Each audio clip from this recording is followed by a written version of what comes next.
اعوذ باللہ من الشیطان الرجیم پناہ مانگتا ہوں میں اللہ کی شیطان مردود سے۔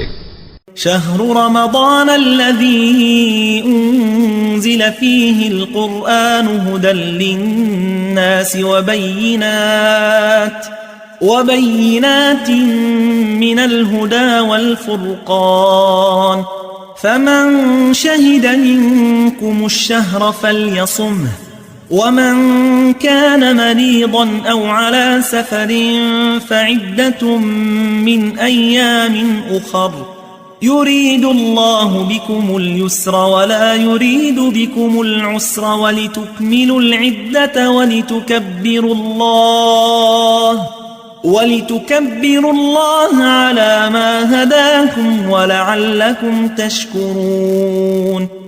روزوں کا مہینہ رمضان کا مہینہ ہے جس میں قرآن اول نازل ہوا جو لوگوں کا رہنما ہے اور جس میں ہدایت کی کھلی نشانیاں ہیں اور جو حق و باطل کو الگ الگ کرنے والا ہے۔ تو جو کوئی تم میں سے اس مہینے میں موجود ہو چاہیے کہ پورے مہینے کے روزے رکھے، اور جو بیمار ہو یا سفر میں ہو تو دوسرے دنوں میں روزے رکھ کر ان کا شمار پورا کر لے۔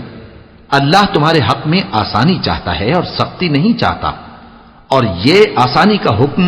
اس لیے دیا گیا ہے کہ تم روزوں کا شمار پورا کر لو، اور اس احسان کے بدلے کہ اللہ نے تم کو ہدایت بخشی ہے تم اس کو بزرگی سے یاد کرو اور اس کا شکر کرو۔